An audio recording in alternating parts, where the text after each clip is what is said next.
Randy, I think you're good to go. Okay, we are okay. All right. I'll call this meeting to order. Want to welcome everyone to the special board meeting today. We've got a couple of important items to discuss, and I appreciate all of you being here. You should have a copy of the agenda in front of you, and Jolynn will do the roll call vote. I need a motion and a second. A motion we move. Second. Okay, roll call. Randy Eaton, Yes. Justin Hubbs, Yes. Nick Lestrada, Yes. Richard Parker, Yes. Patty Wood. Yes. Okay.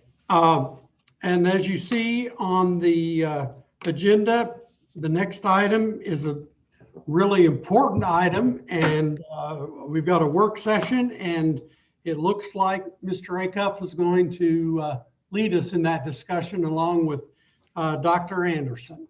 Yeah, Keith is going to come on in just a minute, but I want to give you what we need and want to accomplish today. So trustees, thank you so much for your attention. We have been in budget development for our fiscal 2022 year for quite some time, and we want to share that with you. So I'm going to tell you the three things that we want to accomplish related to the budget. Is you are going to see a preliminary fiscal year 2022 budget, and that is important because here at your regular March meeting, which happens in 2 weeks, we will ask you to set our tuition and fee rates. And out of the presentation today, we're going to be making a recommendation, and you need to see the budget to feel comfortable with where we're going to recommend tuition and fees be. The second thing is we want to present to you a list of proposed positions. Also, at your regular March meeting, we bring to you positions for you to approve, and at that meeting, we're going to give you all of the employees that are currently working, along with a list of new positions that would be dependent upon a budget supporting them. So I want you to see those and hear them for the first time today. And then finally, I want to come back to the current budget that we are in, the fiscal year 21 budget. We have 3 recommendations to make as we finish out this year with respect to spending coronavirus response relief and supplemental appropriations money, that CRRSA money that we have talked to you about. So that's what our goal is in the budget work session part. Then, you know, if we tick right through that, we know that you need time to talk about your board vacancy, and that's the other item on your agenda. So I want to begin with where we were last year. Exactly 1 year ago today, the World Health Organization declared the COVID-19 outbreak a global pandemic. The following day, the United States declared it a pandemic and shutdown began. And so, you know, it just unbelievable things that have happened in this year. And it seems like a million years almost that's happened in this 1 year. But along with that, I just remind you, because last year at spring break, our leadership team pretty much met the whole time of spring break to prepare for what that shutdown was going to look like. Following, and obviously we're closed to the public during spring break, the following week, our faculty took an additional week to prepare their courses. And when we began teaching after spring break, it was with remote instruction and remote work. And I think we just need that refresher because, as you remember, when we established the budget that we are currently in, there were such variable conditions. So I tell you that because I don't think it's a celebration that we've been a year in this pandemic tomorrow or today and tomorrow, but it definitely is a time to reflect. So you were going to hear the budget assumptions that we began with last year, and then I'm going to go over what budget assumptions that we are building our fiscal year 22 budget with. And Keith is going to show you those in the spreadsheet, which is going to look similar to what we showed you back in November it'll look close. So when we developed the current budget that we're in, we said enrollment revenues could be down 10% because of the pandemic. We also knew that we had had a withhold in our fiscal year 20 budget of April and June payments had been withheld and a 14% decrease in state funding. So we were hearing at a state level in meetings I was in that we could potentially be experiencing a 25% cut in state funding. We budgeted for a 20% reduction. And this year that we're currently in, it was restored to whole. We also said there was not going to be any local tax increase much.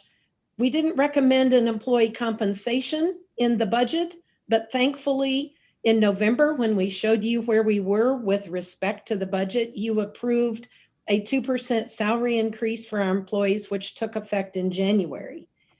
And then we were able to continue our 100% employer paid benefit. The cost last year was 9% increase for those health benefits. And we did do a tuition and fee increase last year. We increased our in-district tuition by $2, Missouri resident by $5, and non-Missouri residents by $7. So those were the assumptions and conditions that formed the budget that we've been working with this year. I want to now switch to the budget conditions and assumptions that are going to be articulated in the spreadsheet that Keith is going to show you, and it'll be out there. So I know you're hearing this, but you're going to see it very soon. So enrollment, we are projecting a 3% decrease. That's the best estimate that admissions is giving us now because the pandemic isn't over. We want it to be over, but it is still impacting our students and their families. So that you will see in the budget. For state appropriations, we are projecting that we are restored to the current level of our state funding. A slight increase, but really just a perpetuation of what our local tax support is. You are going to see that we are going to be recommending as the budget moves forward, and this isn't something we bring to you until later, but a 2% increase in employee compensation. And also, we are going to recommend that we have no increase in our tuition and fees. And this is really a recognition of the extraordinary burden of this pandemic year on our current students and prospective students.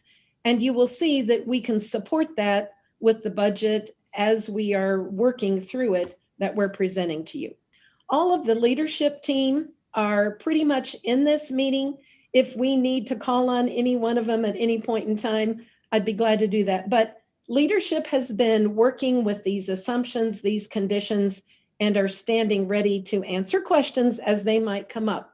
But Keith is going to come on, share his screen. Our other vice president, Dr. Bates, has been central in bringing forward what you're going to see and hear out of his program review from his area and what others have requested leadership consider as we move the fiscal year 22 budget toward you having it by May and June.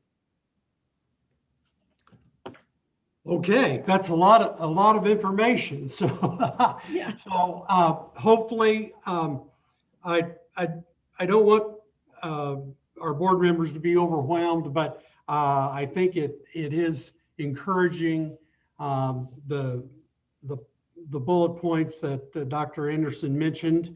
And Keith, are you available at this point? I am. Okay, there you are. Hello. Hello. Hello, everybody. Good afternoon. Before we get into this, Dr. Anderson gave you some perspective on the situation we found ourselves in a year ago today. I want to give you some perspective on budgets, prior to the pandemic, during pandemic, and now. You're going to see a budget today that is $50,720,000. Give you some perspective on that. In fiscal 20, the year prior to the pandemic, our budget was right at 52 million. Last year, or the year we're in now, fiscal 21, our budget was 50 million. So we dropped $2 million in our budget from fiscal 20 to 21, the year of the pandemic. This year we're getting, we're going back up somewhat to 50.7, but obviously not back to 2019 levels just yet on that. So just kind of that you get some perspective on the, putting numbers in context for where we've been and where we're going. So let me share screen. I've got this one spreadsheet, and I've tried to keep it simple and as simple as I can here. So hang tight.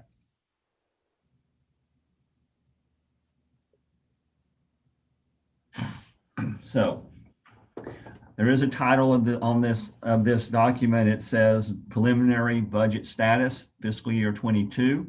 I took that off so you can see here. What I've got here, there's two major areas. There's fiscal year 21 and fiscal year 22. You'll see at the top in the blue bars. Fiscal year 21, I'll show you where we started the year, the budget variance that is occurring right now, and where it looks like we'll have 21. Given that we are, 2/3 of the way through our year, it becomes decently predictable of where fiscal 21 will end up. Most of our revenue is in fall and spring semesters. We know what our employment looks like. I have a good feel of what our expenses are. So our fiscal 20 year projection is fairly accurate, I would say. Then we'll look at fiscal year 22 and what we're looking to do. So the first box above the middle black line is our revenues, which are tuition and fees. We'll talk about CRISA, state appropriations, property taxes, and all other. Below that line are our primary expenses, wages, the fringe, talk about Lucian managed services, IT, and all other. So when we started our budget, our total revenue was projected at 50 million. We had a little bit less in expense of 50 million, but essentially a break-even budget, what we proposed. And that was after, like I said, that was 2 million less than the year before. So those of you who weren't here for that, it was quite a Herculean effort by all the staff, by all the leadership, by everybody to find those monies. Those who were here, the machinations went through to get that. So that's where we started. We knew we had to go in the year basically just in case the pandemic got even worse. Fortunately, while the pandemic was horrific, the nation did take strides to come out of it.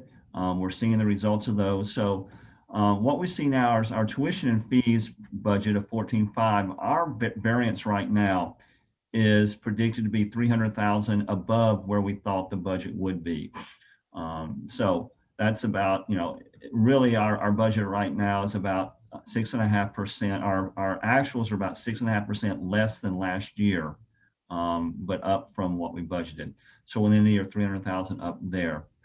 CRISA's this year, we'll worry about getting to state appropriations. As Dr. Anderson mentioned, those were about 20% down. That has been restored. So that was an increase of roughly 950,000 to our budget this year with that restoration. That restoration didn't occur till really in the last few months. So we went through to about November. We got part of it back. I think we got the rest back in January as the state started recovering. Property taxes, typically, we might get a 0.5% to percent change. I think from a budget standpoint, it's probably fair to keep them the way they are. I'm not sure what the pandemic effect will be on property values or people's ability to pay, quite honestly, to some things. Then all the other expenses we have coming in, there's nothing major has changed to those. There's no reason to believe they will come in dramatically above or below where we thought they would. Obviously anything could happen, but there's no event that gives me any reason to alter those. So our revenue is trending up about 1.25 million, which is, if you look at that, a fairly good number up for all the right reasons. From our expense side, our wages were actually trending slightly below where we had predicted. That's really just a function of when physicians leave, we replace them. Some of the adjuncts were a little less than we thought, but we added a 1% increase middle of the year. That typically would have added in about 300,000 or so to the budget. However, we were trending behind budget by about 150,000. So that's why it's only 150,000 increase there for the payroll. You see the fringe not changing. Very simply, that's because we were trending behind on fringe, and the addition was basically absorbed by what we'd already budgeted for. So that's why there's not an increase to that, Ryan, although we did add that. Lucy and Managed Services. When we did the budget, we had gone to Lucian and we had asked them to take a 10% cut in fees simply to work with us, make it easier to their credit, and not reduce their services at all. To their credit, they said, that's a lot, but we can help you to the tune of 100,000. So while it looks like their budget increased 100,000 in the year, what it was when we did the budget, we had hoped for 200, we got 100, so that's why it looks like 100 up there. IT hardware, software with the CARES Act. Part of the money we had in the CARES Act, just by the nature of what we were spending money on, qualified for CARES funding reimbursement. Most of the CARES money was spent on unbudgeted items to respond to the pandemic. However, part of the response to the pandemic were things that fell normally within our operating budget, some of the computers and some of the other services we were doing. So that's why you see a reduction in budget there. It was just the fortunate disposition of what we're spending money on. Then all other services throughout the year, we're trending a little lower than we had projected originally. That's, I think, due to simply people being cognizant of the situation we're in, being wise with the spending. So we're staying there. So overall, our total expense is up slightly from budget due to the increase, which is what we're expecting. So the bottom line again at 1.2. So there's where we are. You'll see in the end where we'll net out with really an expense budget about a little over 50 million still. So we'll use that as our baseline. First of all, let's stop. Any questions anybody has on this part of it? This is where I think we're ending up this year. Okay, let's talk about now. Let's look forward where we're going to be in 22. What I like to do is just so you know, the entire executive leadership team has gone through the entire line item budget of about, 5,000 lines in a line item budget. Each took their own budget items, have gone through them in detail and adjusted where they felt we'd be this year, what we need. This is a summary of all of those to give you an idea of where the changes occur at a macro level. So this is not just me looking at these levels, but literally the summation of 13 people on the ELT plus their reporting budget reports, looking at this and literally adjusting all 5,000 lines if need be to where they need to go. So in summary, where the changes happen are here. Dr. Anderson mentioned that our best estimate from admissions is a 3% decline. That's roughly $444,000 of decline in tuition and fees, taking you to 14.3. That assumes no change, as she mentioned, in tuition or technology fee. We do feel very strongly about that, given the simply the economic situation the country finds itself in right now, and the challenges a number of our families face that may be exacerbated by the jobs they have and the situation they may be in. However, CRRSA has a provision in it that says if you have revenue loss due to coronavirus, and you can recover that revenue through the CRRSA funds, meaning that we can recover the tuition and fees that we're going to be down for the year, as well as some other revenues we may find ourselves missing out on, be it in some of our continuing education programs, some of our industry sponsorship, things like that. So that's a bit of a placeholder for any lost revenue we may find ourselves in. That is different than the CARES Act monies, which did not allow you to recover lost revenue. I think the government learned after they did the first act that the issue is not as much sometimes the cost of PPE and all that, but literally the revenue that colleges were up against having declining enrollment. So that recognition helps make that whole going forward. And Keith, you might just mention that that can apply through the end of December. Right, right. So we have 1 year from the date we got the CRISA funds to utilize them, which we got them in mid-January. So that goes all the way through mid-January of 2022 is the time frame we have to recover those fees. State appropriations, Dr. Anderson mentioned, there's no change. I think, as she has, there is some sentiment in the legislature right now to maybe add some monies to the budget, but a sentiment doesn't translate to budget just quite yet. You want to speak to that at all, Dr. Anderson? Yeah, right now, the Department of Higher Education and Workforce Development has proposed a slight increase to core. Our community college legislative action items includes a request to core funding, but as Keith mentioned, what it might be the desired outcome, but until we know how that moves through the state legislature's budget, we're just projecting no change. The property taxes I mentioned really are what they are. I think that's a good estimate right there for that. Then all other, you'll see a negative 233 there. Really the sum of that from a revenue standpoint is that, as you recall, the foundation generously effectively gave the college a grant last year of $333,295 to cover costs of foundation salaries and DOM salaries. That was a 1-year grant, is how I look at it. That grant expires. And so that $333,295 comes back into the college budget. But offsetting that is, as we look at on the revenue side, is really the resumption of on-campus activities. There were a number of revenue items that simply sort of ceased to, I won't say ceased to exist, but lost a lot of. We didn't have traffic in the campus store. We didn't have, learning force classes, after hours and continuing education type things like that. We didn't have, athletic sales or even booster club, chair sales, but a number of just small items that resuming on-campus activities will probably give us an additional 100,000 right there is kind of a rough number of that.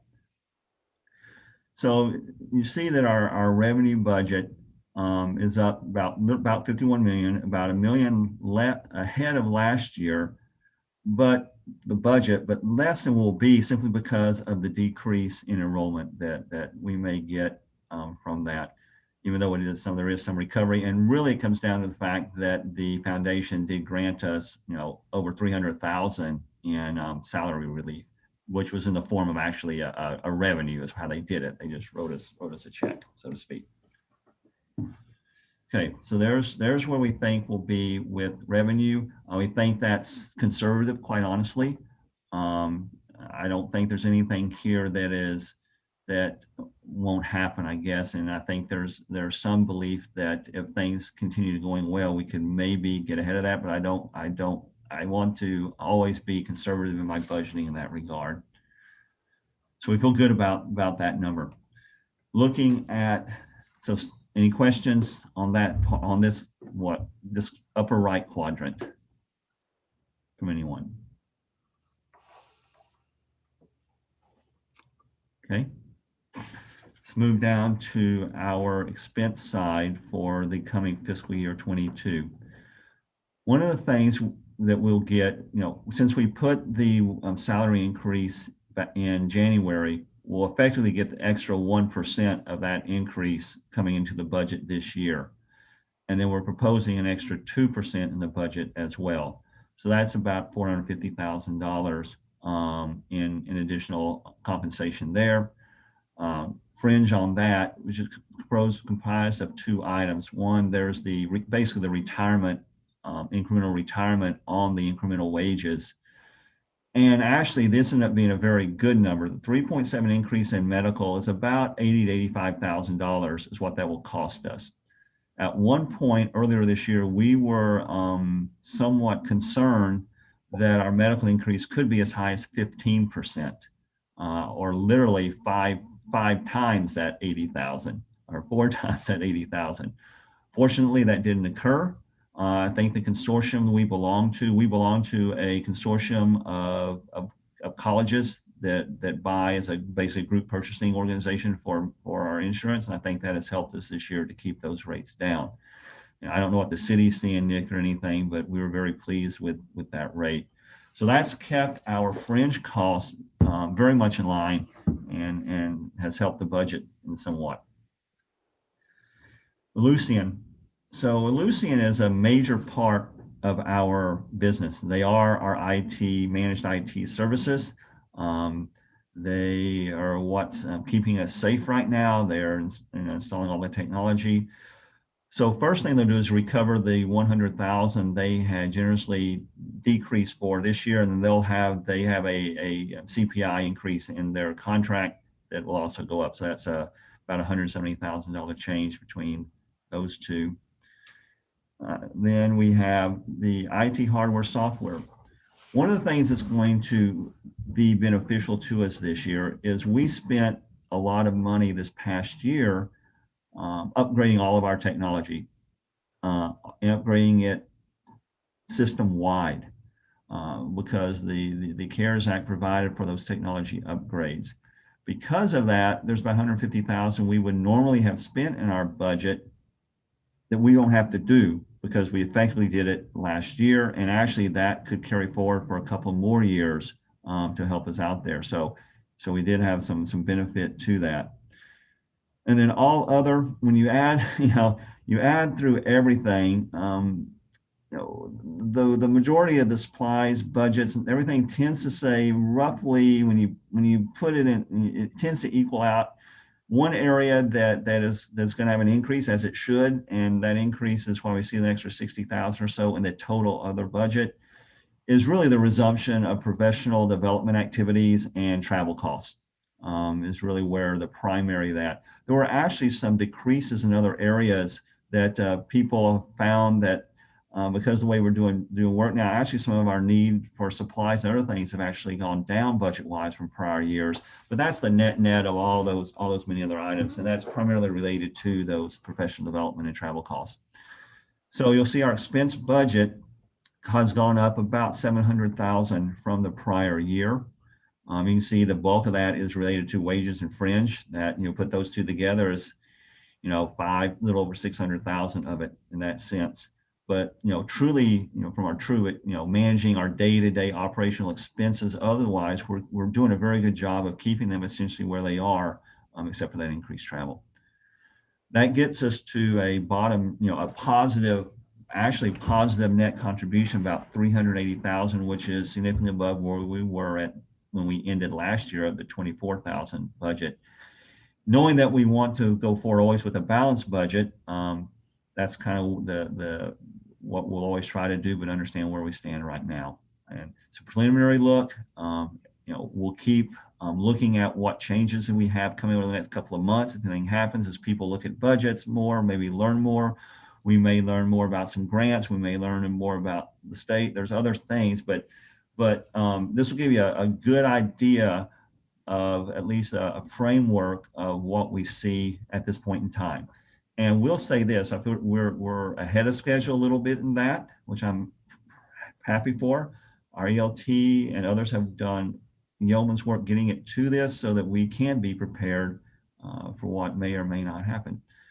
So that's this. Dr. Anderson, you want to say anything? You look like you're ready. Yeah.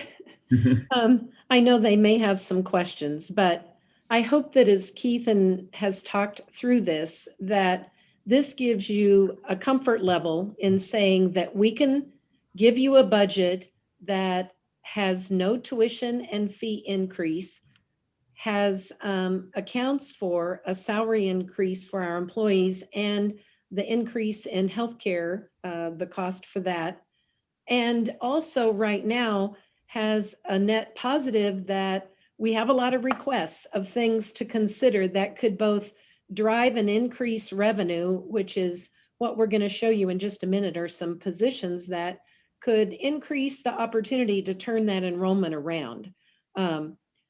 So I tell you that because you needed to see this. So when we bring a no tuition and fee increase to you at the March meeting, you understand how that plays into the budget that we're planning for, but also that it can cover the cost of a salary increase. I would also just say that all of leadership, like Keith said, all more than 5,000 lines of our budget have been looked at. So my compliments to Dr. Bates, his team, Keith's team, and the entire ELT for the work of really going in and scrutinizing budgets and making them as accurate to fulfill our mission as possible. Keith, I do have a question. Yes, Patty. I just want to make sure that I'm clear. So do the wages, your predictions of, 2% for FY 22. So does that include having some, bringing some new positions on? This right here does not include those new positions. Okay, It is where we are right now, and any new positions would have to be approved, obviously, by not only by you, but also make sure we had the budget to do it, that they were being financially responsible. So no, it includes no positions at this point in time. thank you. Yeah, so Patty, the positions that we're going to show you next would have to come out of that 378,000. Obviously, leadership has their eyes on that of how can we use those dollars to effectively move our mission forward, our strategic plan forward. Obviously, positions come with both revenue, opportunity, and expense. So you ready to move on? Does that answer your question? Yes, that answered my question. Thank you. Okay. Keith, this is Richard. The budget preliminary has a 3% enrollment decline anticipated, but am I right in my computation that the 378,000 surplus or operating surplus out of that budget could then actually absorb a 5% enrollment decline? Right, it could. If you look at that, 1%, is roughly 150,000, give or take. So you could absorb a couple more percent. So yes. Yeah, Richard, I just want to comment on that. Keith has looked and leadership has looked at what our enrollment has been doing, and our all-time high enrollment, kind of after coming out of the 2008 Great Recession and plugging along, we reached kind of a high in fall of 2014 with student headcount. And since then, as unemployment dropped and students had opportunity for good jobs, as community college always face when unemployment declines, our enrollment for those non-traditional students that are in the workplace declines. But if you had looked at our normal line of decline, the pandemic caused it to go off a cliff. And, we can just see what happened. We would think that as we come out of this pandemic, we would have opportunity, and especially, when unemployment goes up, community college enrollment typically responds in the same way. We want to reskill, retrain people. So we would like to think that that would go back up, but right now we're not seeing that. So, our best estimate here is the 3, but you asked a great question. Could we, the worst case, if it were to be worse than the 3, we hope it would be better, but I'm going to talk to you in a few minutes about things that we could do proactively to address that decline. Okay, and then what Keith has titled the budget variance or the net contribution then from this year, because it was except things happened that up that surplus, that also would provide more cushion than what was normally anticipated, or probably up the reserves more than what was anticipated. That is correct. I think, you know, I think it's a good observation that coming out of 21, we will be, it will be a far better scenario than we had anticipated going into it. You know, significantly better for all the, and it was for all the right reasons too. We planned as we needed to plan, and fortunately, some things went in our favor versus the other way they could have gone. So that you're right, it will give us a cushion, being the right word, going into here.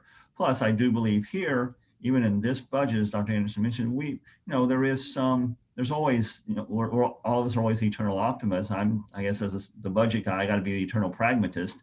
But the eternal optimist says that, you know, the state does realize that they need to fund education. The state, you know, there are people out there who didn't, you know, who kind of didn't do anything last year, that graduated high school last year, or non-sure, that got to think, they've got a future to start thinking about now. We are coming back on ground, as most colleges will, I think, unless something changes in the current behavior that we're doing as a nation.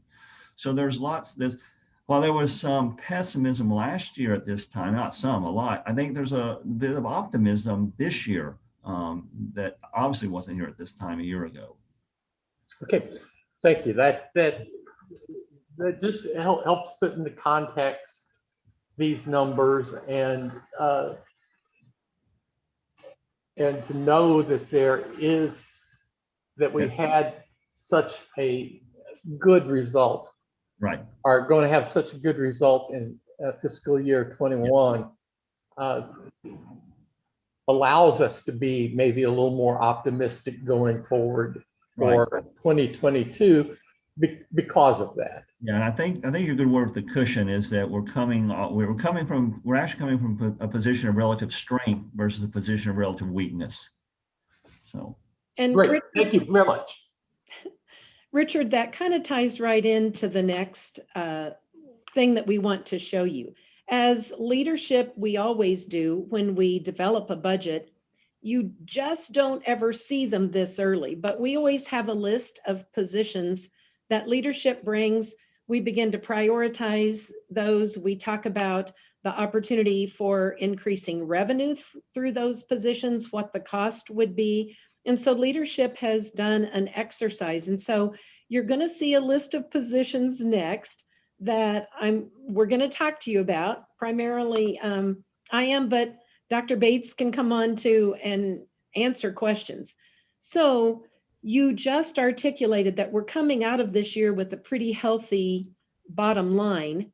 And right now, more cushion than we would typically bring to you with a budget, that we would like to leverage those dollars to do more, to drive our strategic plan forward. Are you ready? So, yep, Keith. Okay. Yeah.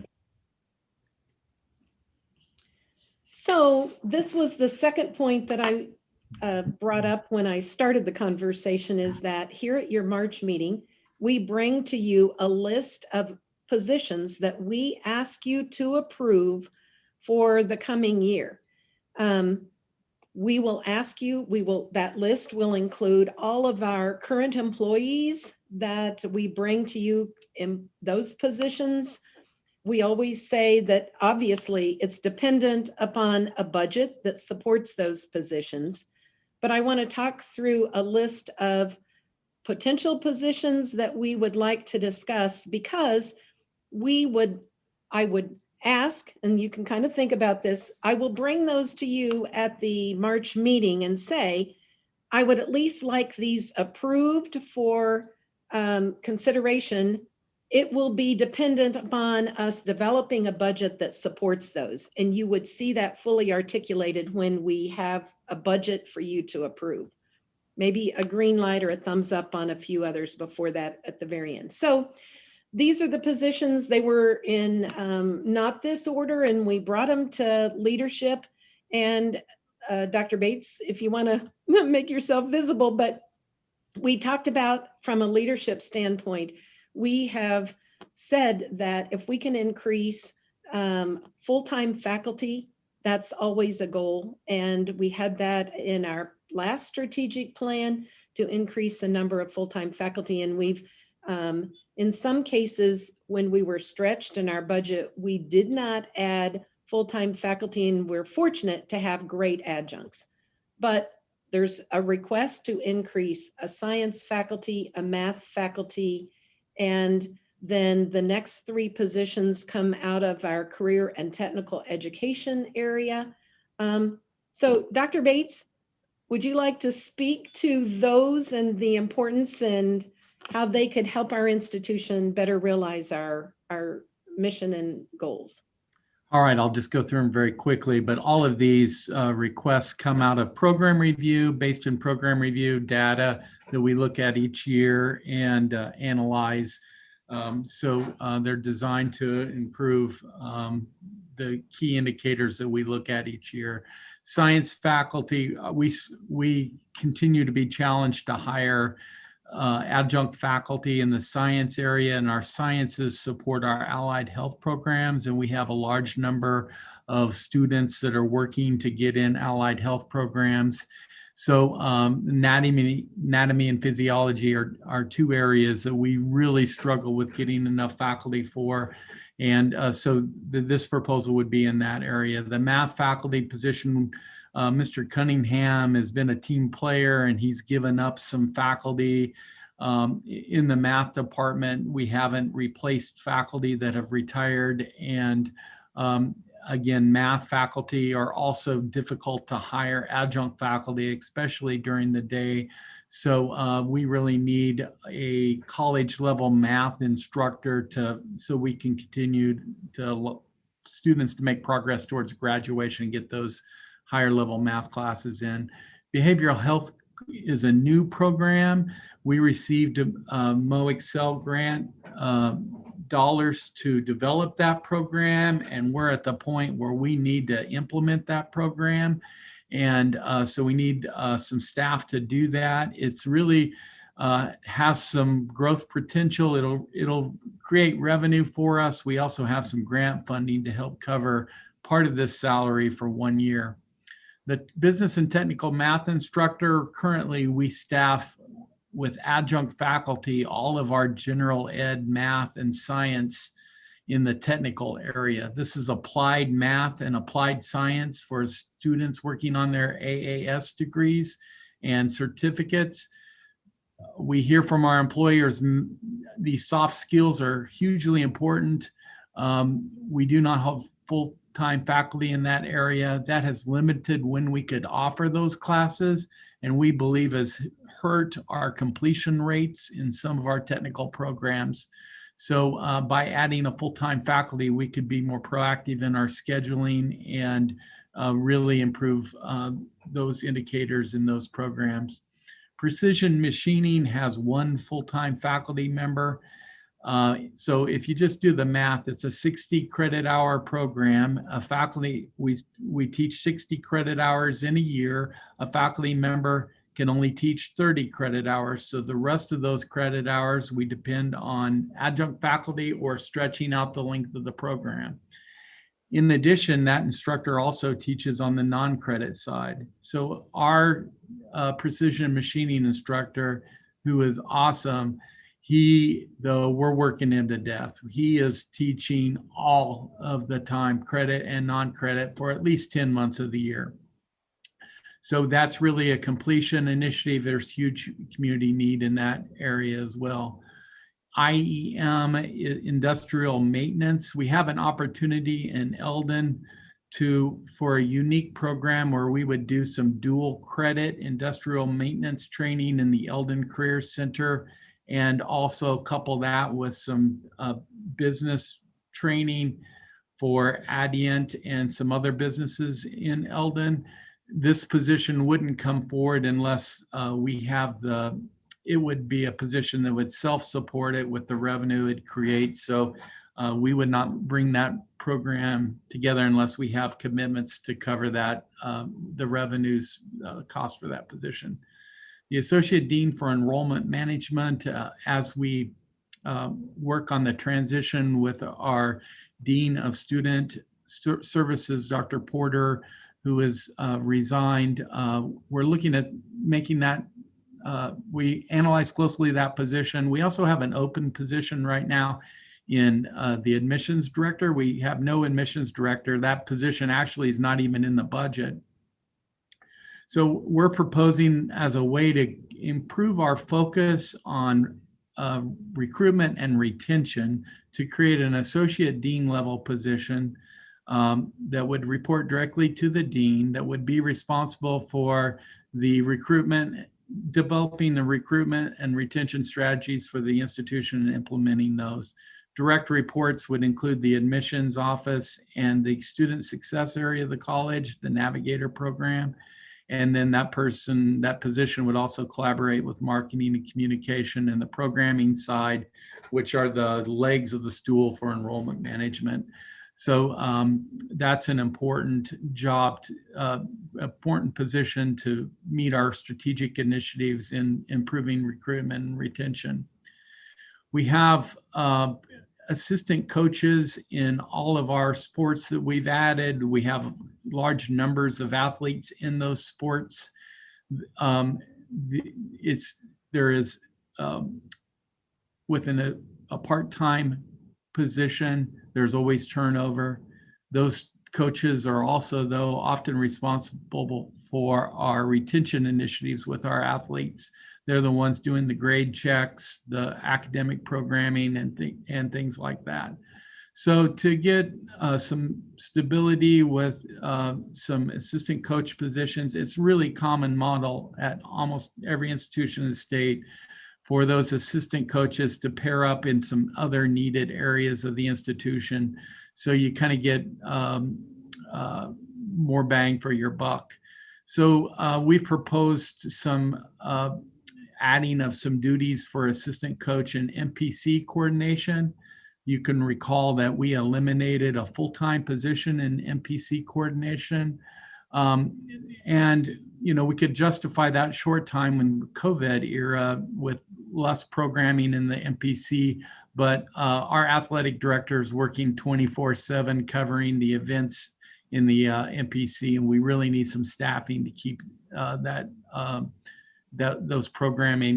programming going in the MPC, which is not a 8 to 5 5-day a week kind of function. It's really 6 to 10 7 days a week kind of function. So in addition, there's opportunity for having, with the expansion of the residence halls across the street, to have some more staffing available to provide supervision in those residence halls across the street. And then a typical pairing is assistant coach and recruiting. So adding to our admissions team and some additional people. Dr. Anderson can talk about the DEI liaison. The coordinator and assistant director liaison for LOZ is kind of the minimal staffing level at our extended campus. Is a three kind of person, a director, a coordinator, and a navigator. Right now we have 2 staff members, full-time staff members at LOZ. So this would bring it up to that kind of 3-person level that we have at Clinton. We still are at 2 and at 2.5 at Boonville, but it's significantly smaller. And we're going to talk more about the head coach for track and field in just a minute, but I'll go back to the DEI stands for diversity, equity, and inclusion, a liaison that would do training internally, work with faculty and staff on programming that would increase awareness and really help us to meet some concerns that we hear from students about being welcoming, helping them expand their perspective, and also would be working with our external communities of diversity that we have here in our region.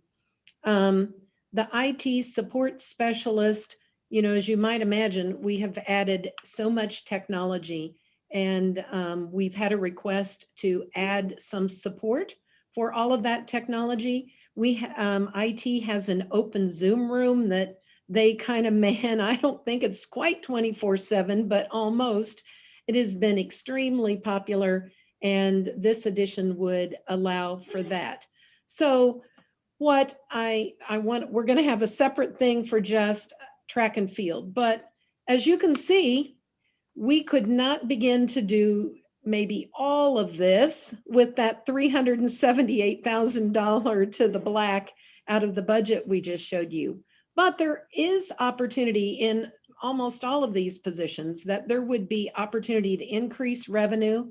And yes, they come with expense. So we will, as a leadership team, this is the hardest part, prioritizing these positions, finding ways to support them with additional revenue, offset revenue, and then figuring out a way to work them into the budget. It's more complicated than rock, paper, scissors, but that's our job and we will do it. But when you see a list of positions that we bring to you in March, I want to have these on there for conditional approval, pending the ability to establish a budget that supports them. It could be that we get more state revenue than we anticipate. Whoop, that'd be tremendous. And we could do some of these. So if you've already, given a tentative approval, that really helps us move these forward, get them, implemented in fast order.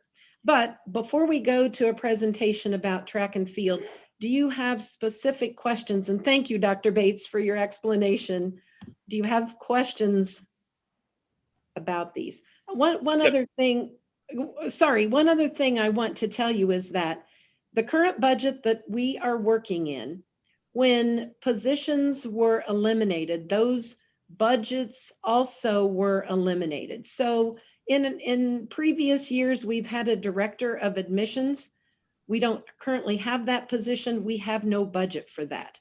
So we previously had an MPC coordinator. When that position was eliminated, that also the budget for that was eliminated. So all of these positions would have a budget impact, but like I said, also a potential for generating revenue. And then I'll be quiet. Questions? Yeah, I've got a couple, if we can. Can we go to the assistant dean for enrollment? Can we get maybe I misunderstood a little bit what Dr. Bates was saying. So Dr. Porter's resignation, we're still going to fill that role and add this role, or is that kind of a blend? Can I just get some clarification around that? Yeah, I'm sorry I wasn't clear. We do plan to replace Dr. Porter with a dean, and then instead of an admissions director, we would have associate dean that have a little higher level of responsibility and also supervise recruiting and retention part of the college in that role. So it'd be an additional position reporting to the dean of students, which we're replacing. Perfect. Thank you. I wasn't clear on that. You probably said it right. I just didn't quite catch it all. So, and then assistant coaches, MPC coordinators, would that make those assistant coaches full-time, or are they going to still be kind of two part-time roles? What does that kind of look like if we were to add those? Because I know that's a big hit to athletics sometimes is with those assistant coaches going to part-time, we struggle to retain them, other opportunities come around that may be full-time. So how does that look if we were to say a MPC coordinator and an assistant coach? Is that a full-time role, or what's that look like if we get a little more in depth on that? This proposal is to make those assistant coaches full-time. They would not be full-time assistants. They would, because they would have additional responsibilities, but they would have full-time positions at the college. Thank you. With benefits. Yeah, and this is a pretty common model that most colleges use. So I just thank you. I appreciate it. Excellent questions. Are there other questions? Yeah. When looking at the math faculty and the business and tech math instructor, by adding a full-time position, will that reduce reliance on adjunct? Yes, so I can answer that. So there'll without- be a cost offset there, so it's not adding a full salary. It's a full salary, but for budgetary differences, we'd be eliminating some of the adjunct cost. Correct. We didn't give you the budget that goes with all of these positions, but we have prepared a best estimate of what each of these would cost, as well as the possibility for either savings or generating new revenue. And Richard, that is one of the considerations in these faculty positions. If we are using a lot of, well, and primarily adjuncts now, we have potential to have some savings there. 50% of our credit hours in spring of 21 in math are taught by adjunct faculty members.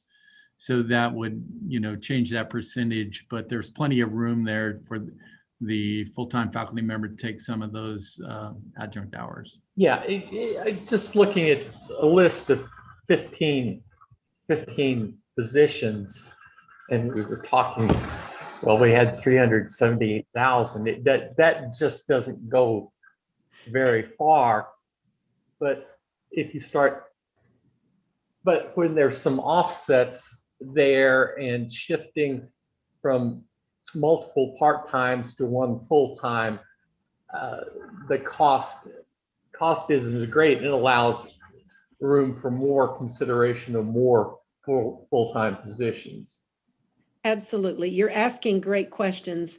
And we didn't say, this is the wish list of things we would really like to do. And if, like I say, if our budget can support them, I don't expect that we would, honestly, we may not be able to do all of them, but we would like to do those that can definitely have an offset of expenditures that we already have in the budget, and positions that were, really needed that we had to remove, and figuring out a way to do those duties through a combination of those assistant coaches. They have been a tremendous help through the pandemic of keeping students engaged, going, and it's so while all of these are very much needed, it will be dependent upon us being able to find ways to support them with a budget that also does everything else you saw. And I will mention, this goes along with the strategic plan of the college's goal of having more full-time faculty members. And Richard and Justin, you asked good questions there of how they've coordinated some of these positions to make a full-time position. And I think it is standard, and particularly in the classroom, it's an area that needs to be covered. And if we can do it, which I feel certain that the administration will watch the budget impact on that, but I just want to definitely bring you a budget that has a net positive result when we get there. I would like to move next, and Keith, I guess you could stop share screen for just a minute, and then we'll go back to the last tab. But back when our enrollment had started on a decline, we brought to the trustees the opportunity to increase enrollment and revenue through the addition of sports programs. And you all have supported that. And it was shown, we can see definitely an uptick in our credit hours and our student enrollment when we added the 4 new sports, which was men's and women's soccer, baseball, and softball. You have previously given us the green light to pursue an esports program and shooting sports program, which are kind of, well, now esports is in JCAA, but kind of club sports along with like how we did golf. Today, we want to talk to you about, we are concerned. We are trying everything we can do to turn enrollment in a positive direction. As you know, 60% of our general revenue, our operating revenue, comes from student tuition and fees. So that enrollment decline greatly impacts what our institution is able to do for our employees, for our students. And so I want you to hear about our thoughts on moving forward with another program, another sports program that we believe could address the decline in enrollment, and that is track and field. As you know, Darren Paneer is our athletic director and does an absolutely phenomenal job. And I guess he wants more work because he has all of these wonderful goals. But Darren, when we added the 4 sports, we said they have to be revenue generators. They are run extremely lean. They use a model that Darren says he got from another institution, and he may talk about that. But we believe that we can bring this program on. We would like to bring it on for this coming fall, but it means that there is an urgency in kind of understanding with a thumbs up or down. And after you hear the presentation today, we would formalize that for your March meeting. So we're not asking for a formal vote or anything today, but track and field is one that the athletes in our region, they don't have a way to participate at the community college level, really. And so Dr. Bates and Darren, and I know we're at 3:03, and we need to allow room for you to get to your discussion. But so we'll make it fast, but I think it's really important that you hear how this program might truly impact our institution in a positive way. Well, thank you, Dr. Anderson. And State Fair Community College really was a leader as we were coming out of the last Great Recession, and enrollments across the state started to dip. We started the 4 new sports, and they were successful in helping us to level out our enrollment. Programming is a typical one leg of our enrollment management strategy. Those new programs leveled out our enrollment, where other community college faced layoffs at that time and repositioning. State Fair Community College was, able to stay level. And after that, Coach Paneer and I consulted with several of our sister colleges about how to start new, both in Missouri and, quite frankly, other parts of the nation, about adding new sports as an enrollment management strategy. East Central Community College just added baseball after, and they met with Coach Paneer and I. We met with their team. They're copying our model, and they'll have a team next year in baseball and softball, I believe, but I know at least baseball. So it's a model that works, and Coach Paneer believes the next opportunity is with track and field. It's a size similar to baseball or to a soccer team. It has opportunities for both men and women to participate, meeting the Title IX requirements. We've put together a projected budget with that sport, with projected revenues of expenses of around $280,000. That would cover all expenses for the program. So our strategy is, and Keith has said this before, you're conservative when budgeting revenues, and then you want the worst case scenarios and expenses when building that budget. So that's what we've done in building this proposal for track and field. So, really, I'm feeling pretty good about the expense side that we've identified the appropriate expenses for this program. And then tuition and fee revenue projected for the program would be about $350,000. Again, that's a very conservative estimate on the tuition and fee revenue. There would be other revenues associated with new students in the program, like in residence halls and in food service and food service and in the bookstore and perhaps other areas. But so that's just a direct tuition and fee revenue projected. That's projecting 40 walk-on student athletes, half of them being in district and half of them being out of district. Moving, a movement to more out district students adds significant more revenue and really could change that model. there would be one head coach and a part-time assistant. The beauty of track and field is for the same price you can add in cross country. Cross country is a fall sport. Track and field is in spring. And so with the same basic coaching expenditures, you can add track and field and create additional revenues. So this model would project an additional 15 cross-country students to participate in the fall semester and the associated expenses with that. And so that total net reflects both track and field and cross-country. Track and field, again, we want to be, and we would be first to kind of the plate on this. We know other schools are looking at it. There are a couple of institutions in the state that are doing track programs. There's no community college doing track and field. So we would really be attracting the cream of the crop. Man, that was hard to say.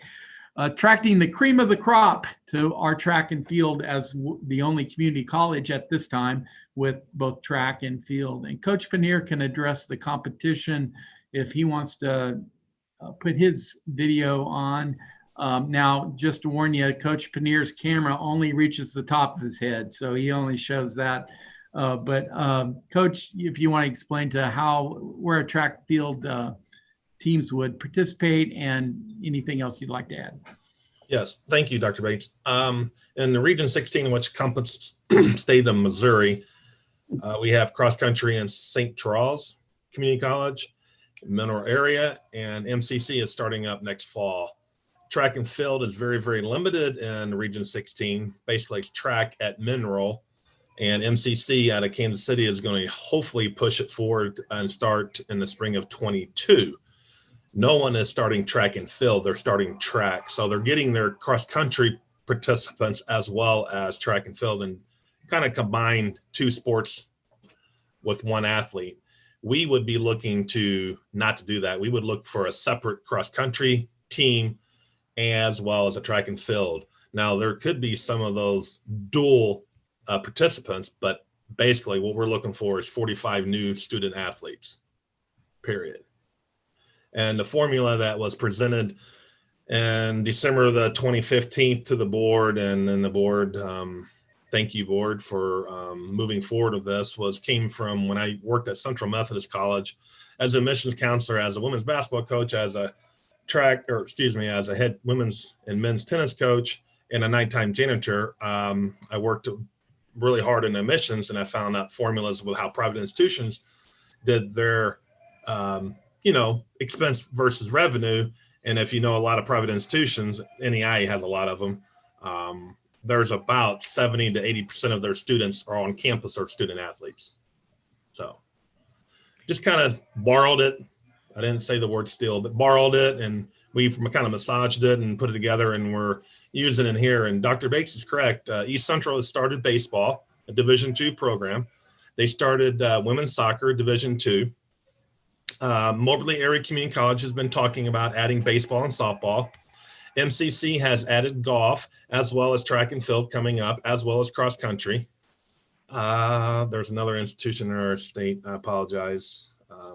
But we did also fulfill a lot of phone calls in 2016, 2017 across the United States about junior college adding sports. Now, we didn't really give them the whole formula. We want them to work at it just a little bit. So, we don't want to just receive our thunder and start in Region 16, start competing against us by recruiting. So. Two last things. Finally, track and field is unique in that track meets are open meets. So our participants would be able to participate in track and field against community college competition in Iowa and Kansas. But in addition, they could also participate as open participants in like KU relays, UCM relays, MU relays, track meets at universities here in Missouri. So there'll be plenty of opportunity for them to compete, even though there are not many community college programs. Last thing I want to say is Keith presented that budget with a projection of 3% enrollment down. That is a conservative projection. I'm here to say that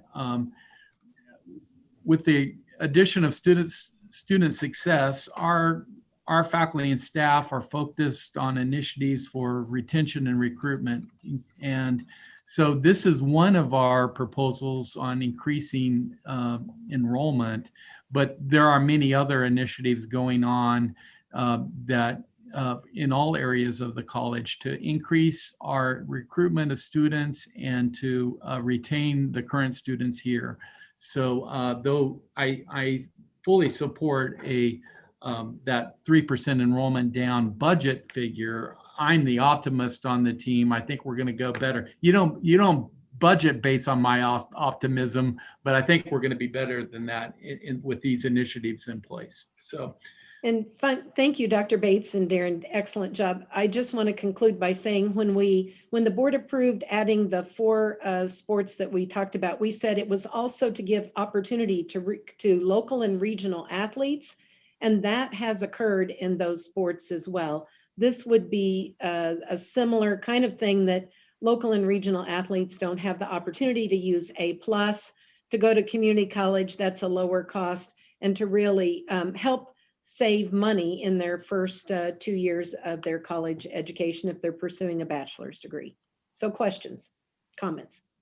I'm going to make a comment we have some new board members that are currently on board now.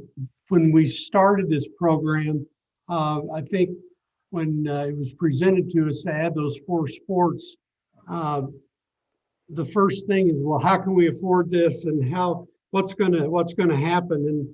And as the administration and staffing have mentioned, it really became a recruitment tool, and our enrollment actually increased.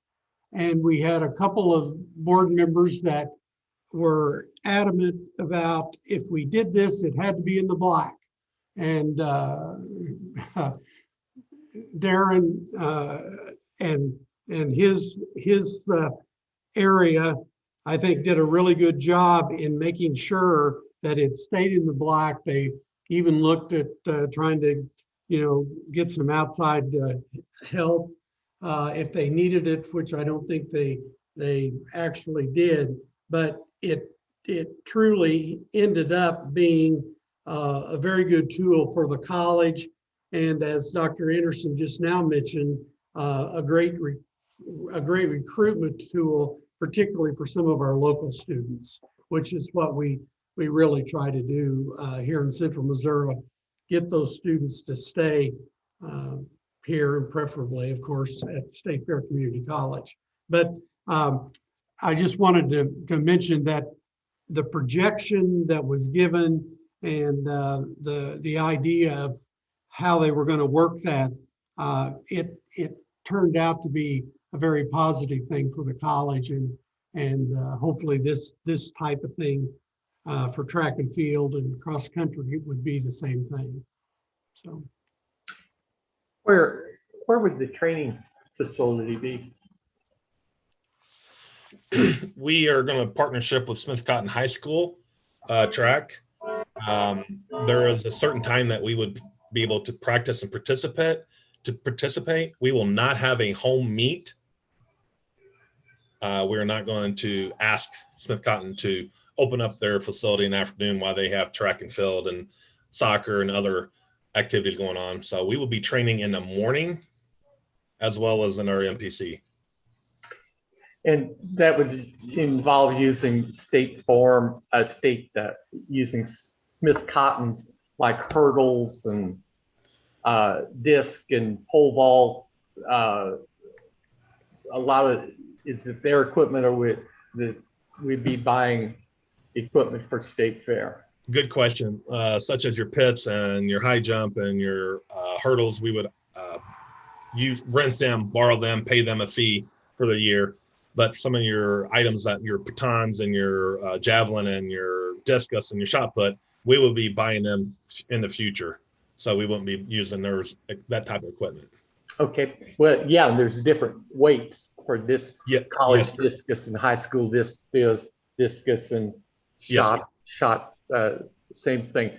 I've noticed looking at some of the results that there are several junior college track programs in both Iowa and Kansas that, while not in Missouri, that those athletes at those schools are participating in meets, particularly at the NAI level, where the NAI schools are hosting events. Yes, sir, they are. Iowa and Kansas, you know, most of their community colleges range from 15 to 21 sports at each institution. It is enrollment driven. Missouri is coming around, and a lot of junior colleges are adding to get that enrollment up. Good questions. So we would just kind of like a sense of, can we move forward on this? If we're to implement this for fall, then we would need to hire a coach, very quickly. And that would be the first formal action that we would bring to you, would be to hire a coach for this position. But, and then obviously, Richard, you asked questions about equipment. That's in their budget. They have a very detailed budget that they have shared with leadership. One of the other advantages of track and field is that you essentially have sprint coaches, distance coaches, jumps coaches, throws coaches, and that coach, the technique and the teaching applies both to men and women. So you don't have to separate your coaching staff to accommodate differences in the way you develop those sports. So and you can train sprinters, male and female, at the same time on the same facility without major difficulty. This would also be contingent, and we've inquired if we can contract for additional housing, and we believe our food dining space and meal plan would accommodate the additional 40-ish. So, but we would want to bring on additional housing if we have kind of the thumbs up, green light to move this forward. So while we're not asking for a formal action, or their opposition, is there, what? So so we have thought about the housing opportunity for bringing the 45. Yes. Okay. Yeah. If there's no opportunity for that, then we would, across the street, we would look, because those individuals, some are going to have to live here, so Right. What would we do? Yeah. Right. I guess my take on this, I think, echo what Randy said earlier. I mean, Dr. Bates and Coach Paneer and his team has always, brought great ideas and fulfilled their end and made it run in the black. I think this is another great opportunity for us to go attract that regional talent that no other junior college in the state's doing. I think this is a huge win. So I'd be in favor of moving forward on this. I think when you come to the idea of adding sports, that track and field is relatively low cost, but relatively high participation possibilities. So in terms of budgeting,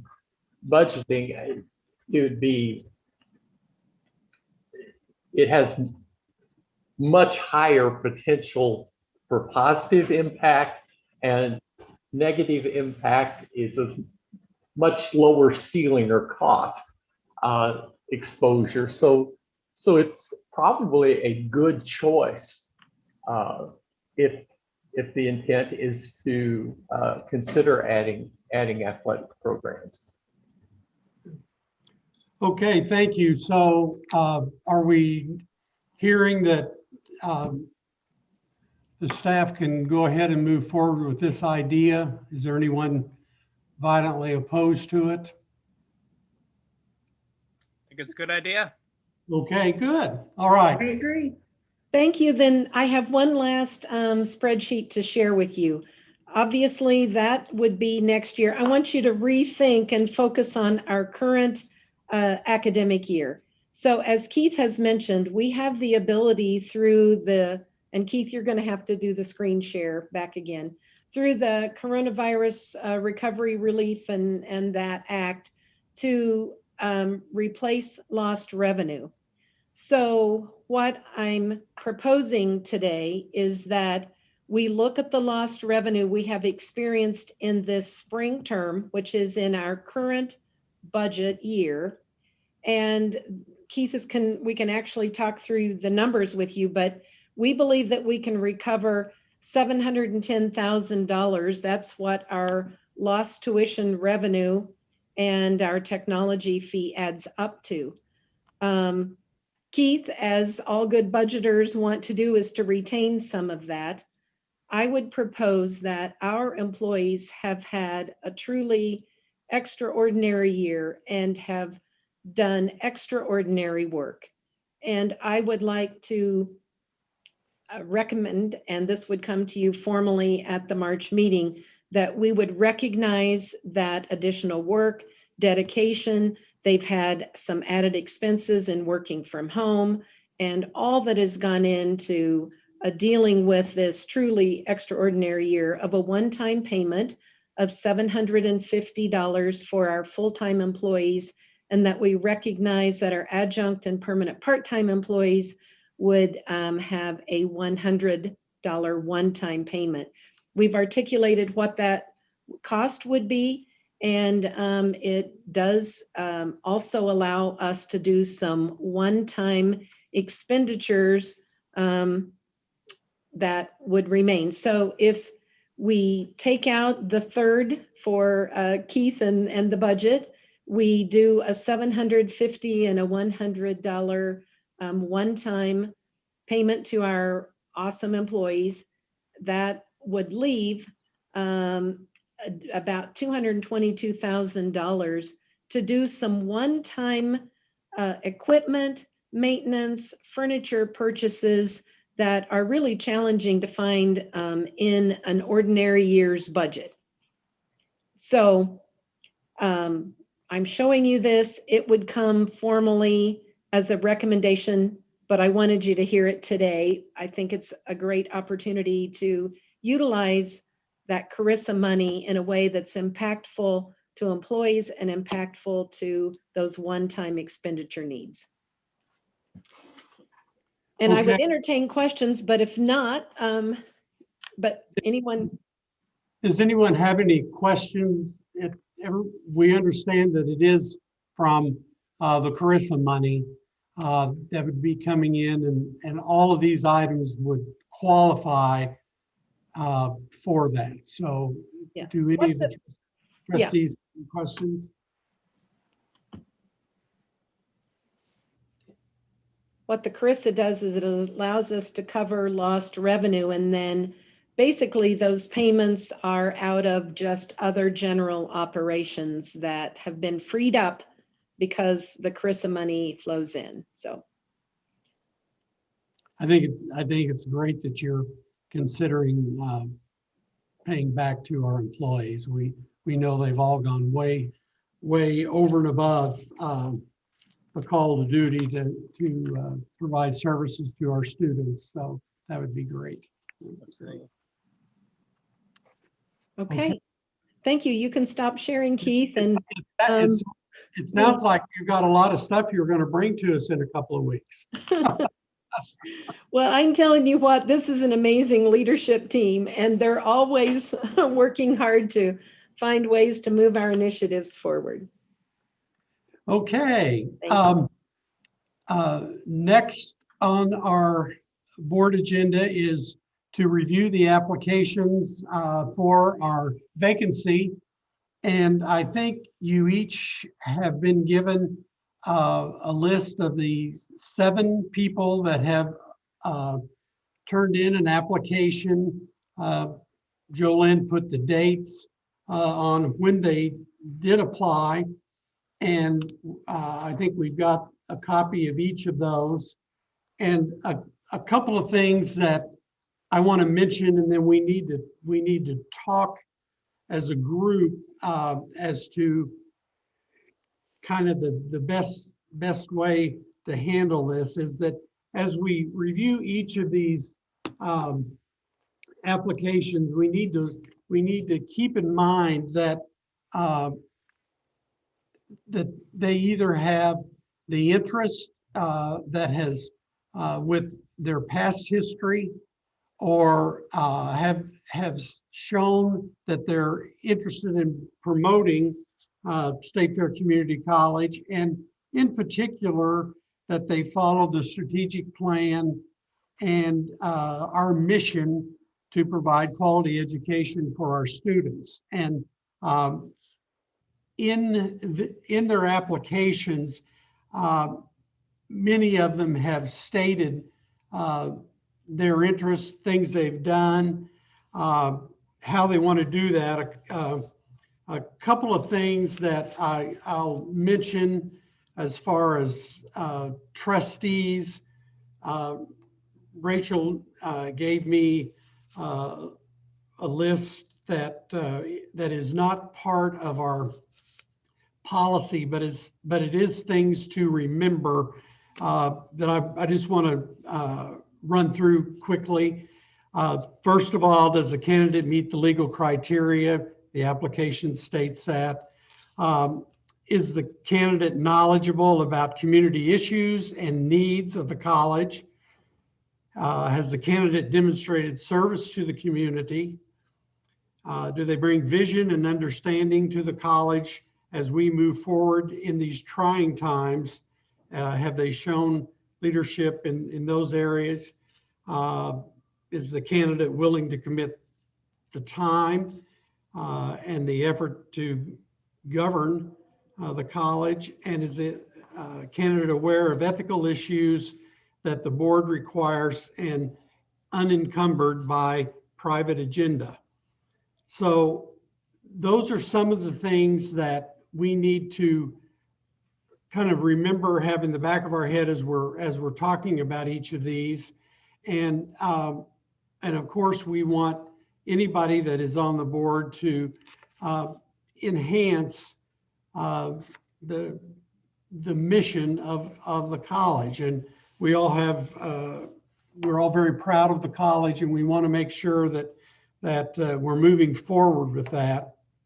And a couple of things also to think about as we, what I'll do is I'll go through each of these, and we can talk about if somebody has any specific questions that we either need to check, or if someone knows something about a particular candidate. And then keep in mind that as far as getting the candidate and voting on it, do you want to next week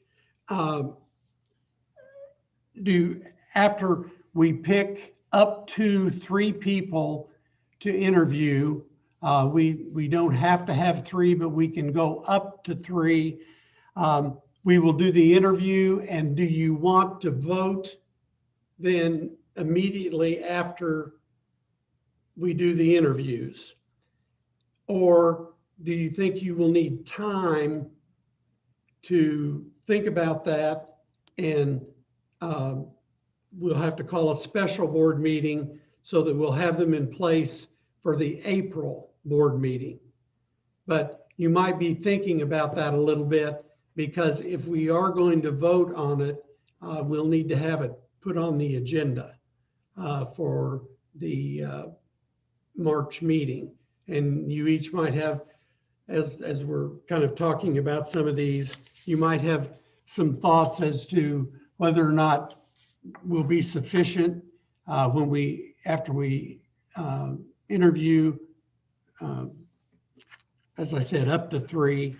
And then from there, do you feel like we'll be ready to vote that same day, or are you going to want to come back and a week or, some other time. Randy, when are you thinking on meeting? Maybe you said next week. Is that what you said? No, what I'm thinking is in 2 weeks at our regular board meeting, I think we can do those 3 interviews during, it has to be done in open session and we can do it right then. I don't think we'll need to call a special board meeting for that. Okay. I thought, okay, I'm with you. Does that sound good to each of you trustees? Yeah, I think that's a great idea. I think, we can narrow it down to if it's, 2 to 3, whatever it is, and then go over the applications and then probably make the decision in April. That would be suffice to say. Okay. But what do the other board members think about that? Okay, are you saying wait to vote till the April board meeting? I think so. I think that if we're going to meet, here in 2 weeks and we narrow down the candidates to 3, gives us time to review and then move into April. And then we can go over those applications. And then once we do that, then we could probably go ahead and vote in April. Would that be suffice to say? Oh, I was thinking that today we would be able to pick the 3. Okay. We would interview in March in 2 weeks. Okay. I thought I heard of April. That's what. Okay. No, I'm sorry. I said before the April meeting. Okay. Sorry. I misheard you. But that's the same thinking. Yeah. That's perfect. Yeah. Yep. Yeah. That's good. I'd like for us to be able to. I'm not wanting to rush anybody, but Sure. I am wanting us to move forward so that we can get whoever it might be on board and move forward. But, I would sure they have that. Yes. Okay. Because we've had the applications in front of us for. Yeah, we should have the applications and we can comment about them and I encourage each of you to, if you have any comments that you want to bring up either about an individual or the entire process, because as you know, this is kind of a new situation for State Fair, but we want to do it according to policy and which we plan to do. And we've got 7 people that have indicated that they are interested in filling that position. So do any of you have any other questions or comments that you'd like to make before we start? And we'll just go down the list if that's okay with you. Everybody okay? Okay, the first one, Amy Brashears. You got the application. I know Amy. I think there's a couple of the other board members that know her. I don't know how much detail information you want me to go through. You see her education. She does have her doctorate. She currently is Dr. Brashears and is currently employed by the University of Missouri Extension, both in Benton County, and I think she is overseeing the Pettis County office now. Is that correct? Does someone know for sure?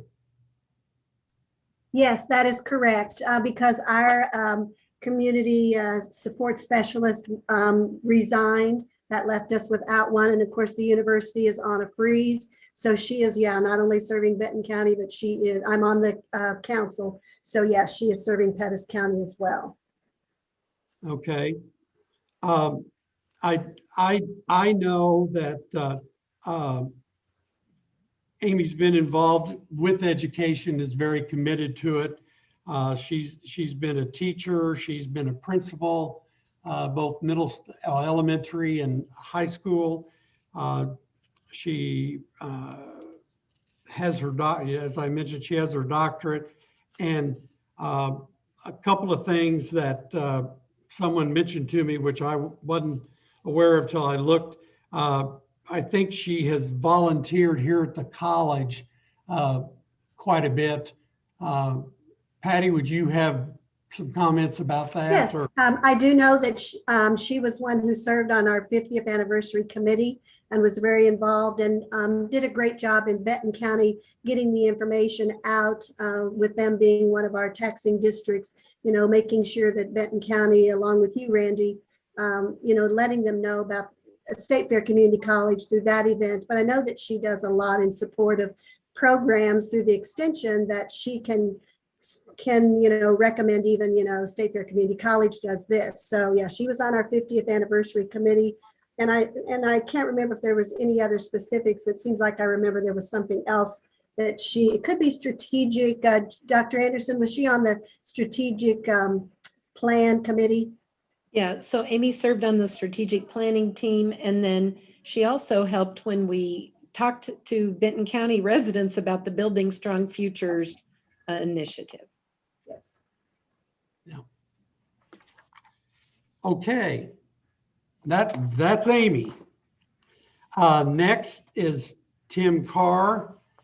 And many of you probably know him. In Sedalia, graduated from Smith Cotton.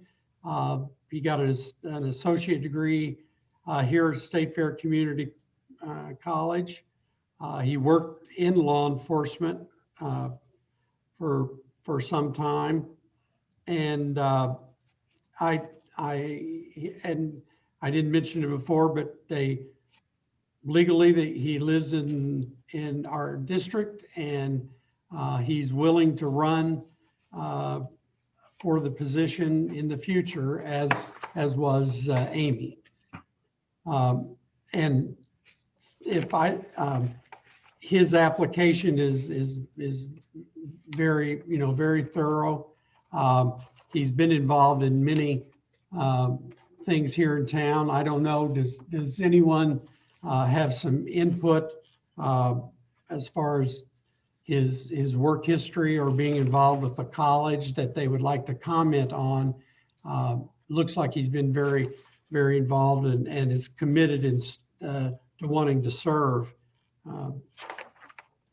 at State Fair. Yeah, I would like to add for Tim. You know, Tim is obviously he does not work with me at the county, but you know, he works across the street and he was appointed by Judge Kaufman. So you know, I know you all know that his wife works there at the college as well. But Tim has always been a huge advocate for anything with the community. And I know that he would for sure be you know, it's a great asset, as we have all these other candidates here too as well. You know, Tim is just you know, a good person. I know that he would dedicate his time for sure, you know, and that's something that we had talked about. Not only that they're going to fulfill this vacancy, clearly they know that they're going to be up on the election to obviously fill this vacancy. And then obviously they can choose if they want to go ahead and run the 6-year term or the unexpired year term. So those are things that are really, really important for all 7 of these candidates. So I just really want to say that I know that Tim would be full-fledged, and you know, I'm not saying anything about the other candidates as well. And I will speak as the ones that I do know personally, for sure. And I hope that other trustees can speak up as well. But I just do know that Tim does really, really do care. As you guys know, his son had passed away a couple of years ago. So Alex, and so he's been through some trials and tribulations, but this is something that he can really for sure put everything in. He had run for circuit clerk back in 1994. So as you can see, you all can see his application there is full of everything. He's kind of a broad history of everything, and obviously he has a lot of law enforcement background as well. And he's done a lot of things for nonprofit organizations, and very, very, very, very, very involved in the community. So, okay, well, thank you. That sounds great. Thank you. Okay, that's Tim Carr. Next is Chris. And you have there in front of you, he is in our taxing district and is willing to run. He has, I'm not sure, he says he has a high school degree. I don't know where he went to school. He has taken some culinary courses, and I think he was involved with running once before for our board. Is that correct? Yep. That's the thing I know about Chris, is that he had ran the term of with Justin alongside Mr. Parker over here. So yeah, he clearly has some, he was and anybody could put their name on the ballot. It's a lot of bravery. So he is clearly showing some interest here again, and so that's good to see that. Okay. I know Chris just from passing, so he it's good to see that his name is on this list as well. Okay. Any other comments? Next, Eric West lives here in Sedalia and has a bachelor's degree. I'm not sure from where, but he has a degree in management and business with human resources. He's worked for the federal government, it says 17 plus years in accounting and administrative fields. He has served both Lions Club and youth programs through Lions Club, and wants to give back to the college. And does anyone, I'm not familiar with Eric. Does anyone have any comments? Yeah, I do. So I know Eric through the Lions Club, as I was a member of the Lions Club, and I'm still I don't pay my dues, but I still like to go see my fellow Lion Club's member. Eric is a great guy. He is currently really getting involved. Obviously, he's running for the ambulance board. I don't know if you all know that, here in Pettis County. And Eric is just, a really sharp individual. Clearly, he just looks like he just wanting to get involved. He's clearly has been involved with the community. So again, another great name that we're seeing right here. More interest, and every time I've seen Eric, he's seems like he's always just very genuine and precise on everything. So excited to see his name on the list as well. Good, good. Okay, next, Rick Langdon. He's in our district and willing to run in the future. He has an associate degree from North Central, one of our fellow community colleges, and then a BS from Truman State University in Kirksville in business administration. I've met Rick a couple of times at some, I think through the at the 50th year celebration, and he's been in hospital management, and he currently works at Bothwell. So some of you may know him through there, or some of the other things that he's been involved with. He been on the library board. He is a member of the Rotary Club, been past president, and he is on the advisory board for KMOS at UCM. And he says he's a product of the community college system and understands how important it is, and that's extremely valuable in knowing, helping to know what the mission is for each of our institutions. And he seems that he wants to definitely be interested. I don't know if anyone else has any comments that they'd like to pass on for Rick. I like that on. I do know Rick personally. He's another great candidate, as we can see here. Every time I go to any event at the State Fair Community College, I always see Rick and Debbie out there. So they're huge advocates for the college. Rick's a super sharp guy, very involved with the community. Again, great name. I know that he could put a lot of, he would for sure would want to obviously run for this, and I'm excited to see his name on there because he is a very sharp individual and very, very, very involved with the college. So, like I said, every time if I'm at the Jingle on the Green, he's there, things of that nature. So it's good to see his name on this list as well. Okay, good, good. Next is Amanda Broche. She is in the taxing district. She is unsure about running for the board in the future. She graduated from Smith Cotton, graduate State Fair Community College with an AA degree in agriculture, and then went on to Northwest Missouri State University and got a bachelor's degree in agriculture for there. She currently works, I think this is right, for USDA for the state of Missouri, involved in many, many programs there. And some of you may know her either from living here and attending school, and she is now back here working. And she has several things that she's been involved with, community service. And she comments that she has the knowledge and understands how important it is to the students to want to move forward.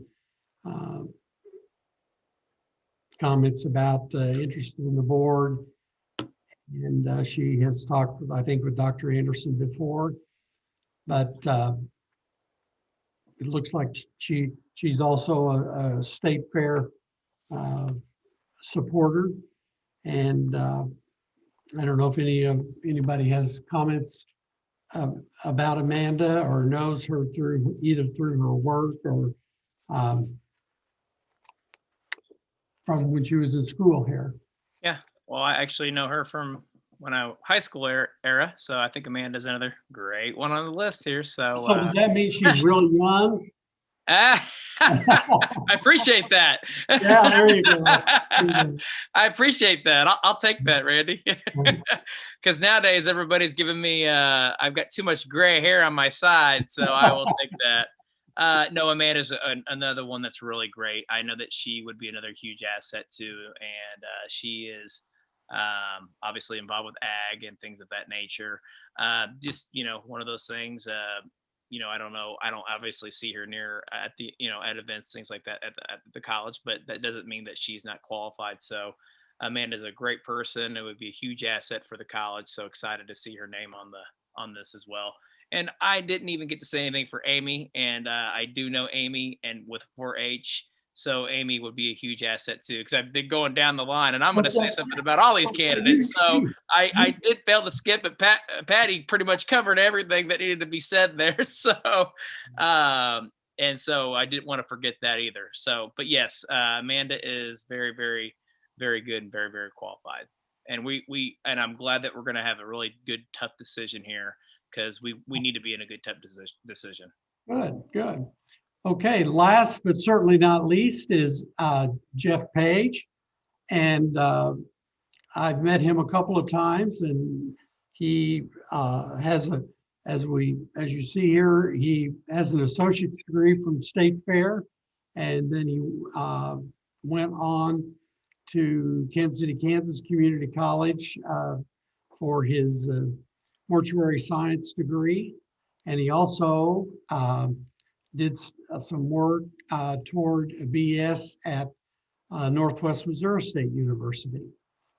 Yeah, he lives in our taxing district, and he's interested in being on the board. And I think he has considered running for the board in previous occasions.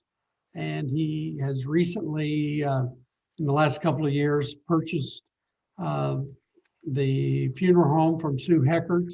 And I think he has worked there a long time. Am I correct?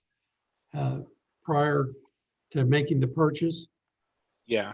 And I'll kind of, I know Nick's got some words to say, but, you know, Jeff, and I think he's worked at Heckert since he was 19, is if I remember, but he was going to run the last term and they were ended up buying a couple more funeral homes. So I know he's expressed a lot of interest prior. You know, most people know the Page family. Megan and Jeff seem to be everywhere in the community and always an advocate for what they do. And I think that he'd be a huge advocate for State Fair Community College because I know he attributes a lot of his success back to the college. So I think he'd be very vocal and passionate about what he does. And I think he's a very calculated decision. So he's going to give it all when he goes into it. He's giving it his all. Or if he can't, he's not going to input. So I think this is another great asset, just like all the other ones have been. Yeah. Good. I'll echo that. So I know Jeff he was a young Republican with me, and I'm not being political here, but that's where I first met Jeff. So that's been back in probably 2005, 2006, and I served on the LERF board here at the county. And Jeff, again, another huge asset, another great name on here, very, very involved in the community, just like Justin just said. So, you know, Jeff and Megan, obviously, but right now we're talking about Jeff. So, but Jeff is, you know, always a person that's, you know, very reserved. And that's what I really, really, really like with Jeff. And I know that he has served on board. So again, you know, he's, you know, obviously here to stay.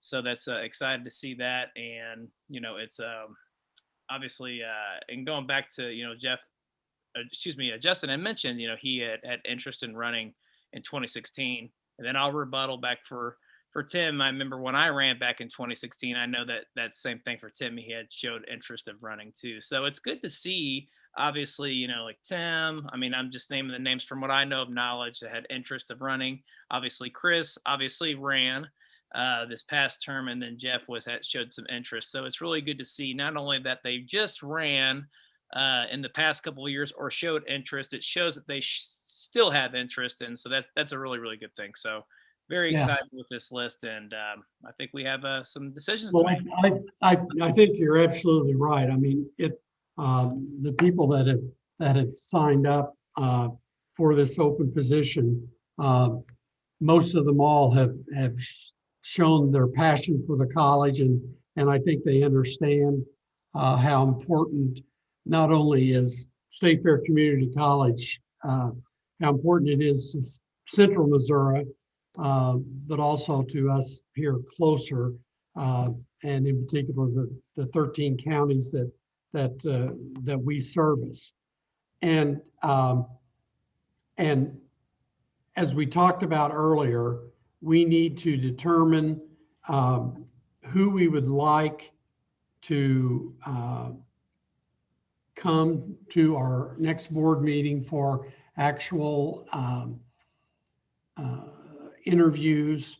And if we can determine the up to three, we don't have to have three, that we would like to have, then we can move forward with that.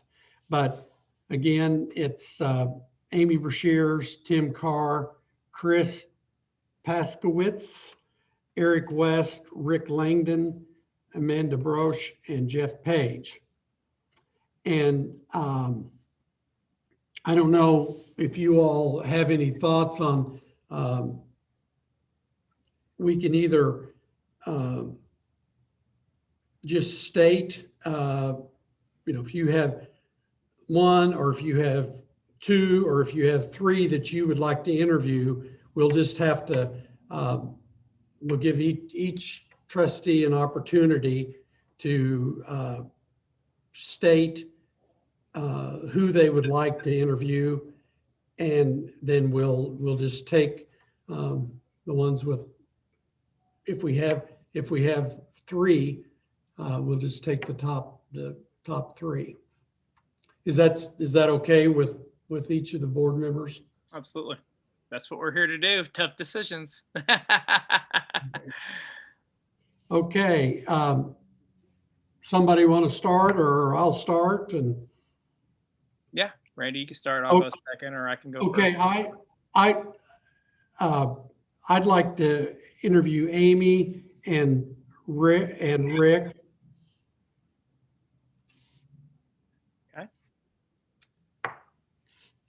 I would like to interview Tim and Jeff and Amy. Could I recommend that everybody select 3? Oh, everybody select 3. Okay, That would keep it even, and then I can calculate from there. that makes sense. So Okay, who did you say, Nick? I said I would like to interview Tim, Jeff, and Amy.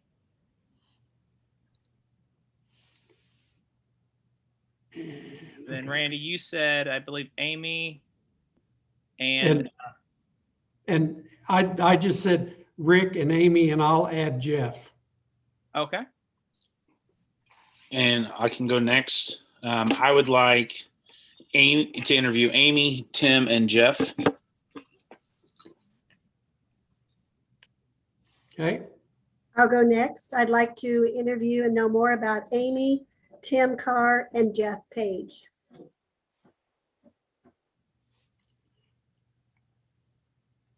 And I guess that leaves me. Yeah. I would say Amy Brashear, Tim Carr, Rick Langdon. okay, that's 5, and that's what we've got. Jolene, do you have that information? Yes, by the calculations, it looks like it will definitely be Amy, Tim, and Jeff. Yes. Because Okay. Jeff has 4, no, Jeff has 3, and Rick has 2, so. So yeah, okay, that's right. So Okay, we are 3. and Jolene, will you contact them and invite them to our meeting in 2 weeks? Yes, I will. I will contact all of the applicants and thank them and then encourage them to run next year, and then notify the ones that were selected. Okay. They were such a good quality of Absolutely. applicants. I would hope that that if not on the board of trustees, that maybe our foundation trustees, when we look at folks who might be willing to serve the college through the foundation, that there are folks there who showed abilities and aptitude and interest that could also benefit the college in that way. I'll echo Richard. I mean, again, that's why I wanted to make sure I said something about all 7 of them. I mean, you all know, all of us have been through an election. It takes a lot to put your name out there. I know this is not an election, but it's still, you're going to get into the public sector. You're putting your name out there, and you obviously have to respect the fact that these people had the bravery to come down, sign their names, and take the time, show the interest. And so in our district, it's obviously not just Pettis County. We've got Benton, Cooper, et cetera. And, I don't know everyone in detail, but again, I did my best to, show everybody, the fairness of this. And, it's exciting to see that we're down to these 3 candidates. And I do want everyone to know that, these are the 7, everybody that did sign up, I know that it's a lot of hard work. Being an elections person, it's one of those things, when you put your name out there, you end up living in a glass box. So kudos to them. It's a lot going on. And I know that you all know that. So excited to see for the next meeting. And I just want, if they're watching, I want them to know that I do appreciate them putting their name on Well, here. I think it says a lot for the college that we have 7 candidates, and they all have strong points and obviously are very interested in the well-being of the college. And that's absolutely the thing we need to do and look forward. We want people that are interested and want the college to move forward. So I thank all 7 of them, and then we will look forward to talking to them on in 2 weeks at our next board meeting, which is showing here March 25th at 4 o'clock. And if no other conversation needs to be given, I need a motion and a second to adjourn. Real quick, and I just want to make sure I understand this, Randy. I know that we're going to meet in 2 weeks. We're going to interview. Are we going to make that decision after the interviews, or are we going to probably sit back and kind of think things over? What's the itinerary on that? Well, that I'm open. It doesn't matter to me. If you all have any strong feelings one way or the other, if you want to hear the interviews and then wait, or if you want to feel like you'll be ready to vote, it doesn't matter at all. Justin, Richard, Patty, what do you all think? My preference would be that we vote on the 25th of March, Right. Okay. rather than, because otherwise we're going to the 4th Thursday in April, and then vacancy will, I agree. until May, before the applicant selected can be sworn in. Okay. So- I just want to make sure we're all on the same page before Okay, so everyone is, we'll Okay. go to the interview, we'll interview them, and then we'll actually vote for the new trustee on March 25th. Is that okay with everyone? Justin. We probably, I need to go over the policy. Is the vote that someone is nominated and we vote on that nomination? Do we take 3 applicants and vote? And if so, how many votes does it take to select? Well, the good thing is we're actually have an odd number here for once. We're not sitting with 6 members, so that's a good thing. I mean, that's one bad thing about having 6 board members. So that would be my consensus on that, Richard. But yeah, Your we policy, could be at 2-2-1. your policy does not get into that detail. It says that you will interview and then a vote is taken. And then we interview 3, but does that mean we could vote for any of the 7 applicants? So No, we just narrowed it down. no, we just narrowed it down to 3. Yep. That's right. but I do think that we need an understanding of what the procedure. What we plan on doing, Richard. Yeah. Well, Yeah. we'll interview the 3, and the 5 of us will vote for 1. Yeah. But We'll each vote for 1. Now, it could be 2-2-1, but Then wouldn't we have to go back to then taking the top 2 and then vote on those 2? it's If- called, it'd be rounds of voting. So if it is a tie, then we have to, eliminate. It'll be process of elimination. Right. Pretty much. Okay, Yeah. just so I think we ought to, rather than show up on the 25th and then say, what are we going to do now? Yeah. You ought to have the process in place before we start. Yep. And then can I ask a further question on process? Does No. Randy lead the questioning as the president? Do we have set questions? Is it the same questions to all candidates? How does that look like? So we don't look like we're stumbling going through that either. well, we do not have set questions at this point.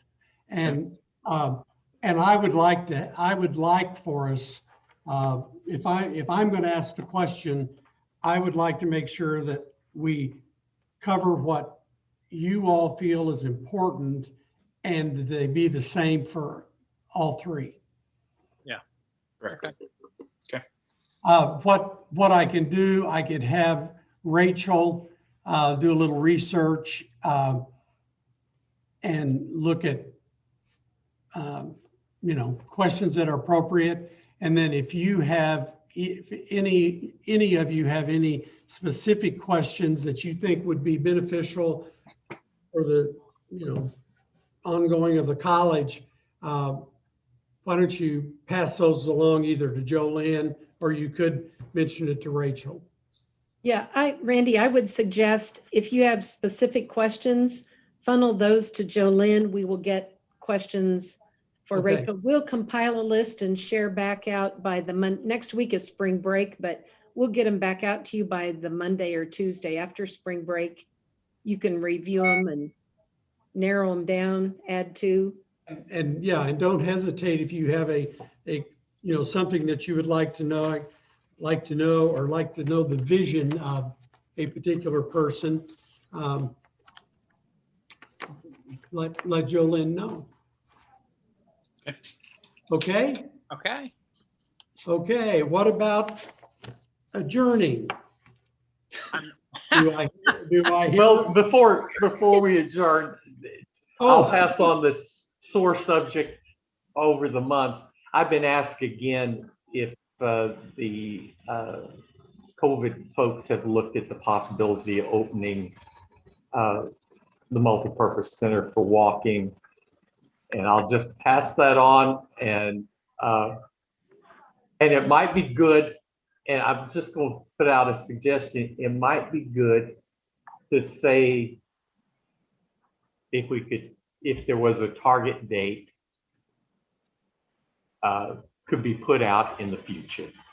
And whether it be the summer, whether it be the beginning of the next academic year or whatever, just so that there might be some understanding that that issue has been looked at. Thank you, Richard. We will address that. Thank you very much. And I want to just say in conclusion, thank you for sticking with us as we shared the budget projection. And I truly appreciate your attention. Great questions and time. okay. I move we adjourn this special meeting. Okay. Thank you, Richard. You want to hear a second? I'll second. Oh, Justin, you take it. Okay. Okay, roll call. Randy Eaton, Yes. Justin Hubbs, Yes. Nick Lestrada, Yes. Richard Parker. Richard Yes. and Patty Wood. Yes. Thank you. Okay. Thank you all. Have a good day. And it's not raining. Yes, I know. I think, Not raining, but my husband is waiting on me to pull him out of the mud. Oh, okay, well, you gotta get going. A while ago when I left an hour ago, he came to the house and he goes, I'm stuck in the mud with the truck and the trailer and it's got cows in the trailer. And I'm like, oh, well, I'll be available sometime. So I've got my work cut out for me. again, thank you all so much for this special meeting. And I think we got a lot of stuff covered and looking forward to FY22. So we're doing good. Yes. Thank you all very much. Thank you, everyone. Hopefully all the staff enjoys their spring break next week. Dr. Anderson, you and your staff. Thank you, Justin.